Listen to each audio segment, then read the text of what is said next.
নমস্কার, অ্যাস্ট্রো রাজু চ্যানেলে আপনাদেরকে স্বাগত। আপনাদের সাথে আমি রাজু। আলোচনা করব 22শে এপ্রিল থেকে 28শে এপ্রিল এই সপ্তাহটি তুলা রাশির ওপর কী ধরনের প্রভাব আসতে পারে। এই সপ্তাহে চন্দ্রমাকে গোচরে কন্যা রাশি, তুলা রাশি ও বৃশ্চিক রাশিতে ভ্রমণ করতে দেখা যাবে।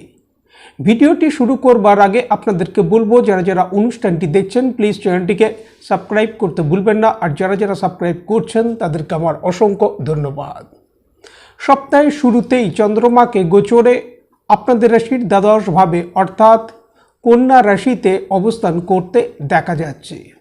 কন্যা রাশিতে চন্দ্রমাকে গোচরে মঙ্গলবার সকাল 9টার আগে পর্যন্ত অবস্থান করতে দেখা যাবে। এই সময় কর্মক্ষেত্র, ব্যবসায়িক ক্ষেত্রে অগ্রগতি আসতে দেখা যাচ্ছে। আর্থিক দিক থেকে কিছু লাভপ্রাপ্তি এই সময় আসতে দেখা যেতে পারে। যারা কর্মক্ষেত্রে জব পরিবর্তন করতে চাইছেন, এই সময় প্রচেষ্টা করলে তা থেকে লাভপ্রাপ্তি আসতে দেখা যেতে পারে। বৈদেশিক কাজ কারবারের সাথে যারা যুক্ত, যারা এমএনসিতে কর্মরত বা যারা এক্সপোর্ট ইম্পোর্ট বিজনেসের সাথে যুক্ত, তাদের এই সময় লাভপ্রাপ্তি আসতে দেখা যাচ্ছে। তবে জাতকের এই সময় মানসিক স্থিতির সাথে সাথে শরীর স্বাস্থ্যের ওপর কিছুটা খেয়াল রাখা উচিত এবং যে কোনো সিদ্ধান্ত নেবার ক্ষেত্রে কিছুটা সতর্কতা অবলম্বন করা উচিত। মঙ্গলবার সকাল 9টার পর চন্দ্রমা গোচরে আপনাদের রাশির ফার্স্ট হাউসে অর্থাৎ তুলা রাশিতে প্রবেশ করবে এবং বৃহস্পতিবার রাত্রির প্রায় 8টার আগে পর্যন্ত চন্দ্রমাকে তুলা রাশিতেই অবস্থান করতে দেখা যাবে। একটা অনুকূল সময় সপ্তাহের এই মধ্যবর্তী সময় থাকতে দেখা যাচ্ছে। আটকে থাকা কিছু গুরুত্বপূর্ণ কাজ এই সময় সম্পন্ন হতে দেখা যেতে পারে। ব্যবসায়িক ক্ষেত্র থেকে এই সময় লাভপ্রাপ্তি আসতে দেখা যাবার যথেষ্ট সম্ভাবনা। কর্মক্ষেত্রে এই সময় যে কোনো ধরনের বাদ বিবাদ এড়িয়ে চলা উচিত। প্রপার্টি সংক্রান্ত ক্রয়ের ক্ষেত্রে অনুকূল সময় থাকতে দেখা যাচ্ছে। আর্থিক দিক থেকেও এই সময় কিছু লাভপ্রাপ্তি আসতে দেখা যেতে পারে।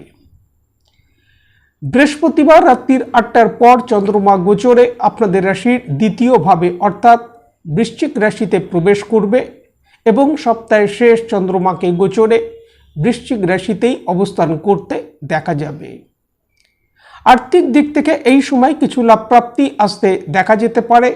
কর্মক্ষেত্র, ব্যবসায়িক ক্ষেত্র থেকে এই সময় অগ্রগতি আসতে দেখা যাচ্ছে। তবে কিছু কাজ এই সময় সম্পন্ন হবার ক্ষেত্রে ডিলে হতে দেখা যেতে পারে। মানসিক একটা বিষণ্ণতা ভাব এই সময় মনের মধ্যে কাজ করতে দেখা যেতে পারে। সুতরাং এই সময় নিজেদের কথাবার্তার ওপর কিছুটা নিয়ন্ত্রণ করা উচিত। প্রেম, প্রণয়, দাম্পত্য জীবনের ক্ষেত্রে এই সপ্তাহে একটা স্বাভাবিক রেজাল্ট আসতে দেখা যাচ্ছে। বিদ্যার্থীদের বিদ্যাক্ষেত্র থেকেও একটা স্বাভাবিক রেজাল্ট এই সময় আসতে দেখা যাচ্ছে। শরীর স্বাস্থ্যের ক্ষেত্রে হাই বিপি সংক্রান্ত সমস্যা, পেটের সমস্যা, চক্ষু সংক্রান্ত সমস্যা, দাঁতের সমস্যার প্রকোপ এই সময় কিছু কিছু ক্ষেত্রে আসতে দেখা যেতে পারে। এই সময় প্রত্যহ যদি মা দুর্গার কোনো মন্ত্র জপ করা যায়, তা থেকে যথেষ্ট লাভ প্রাপ্তির সম্ভাবনা। আজ এই পর্যন্ত। নমস্কার।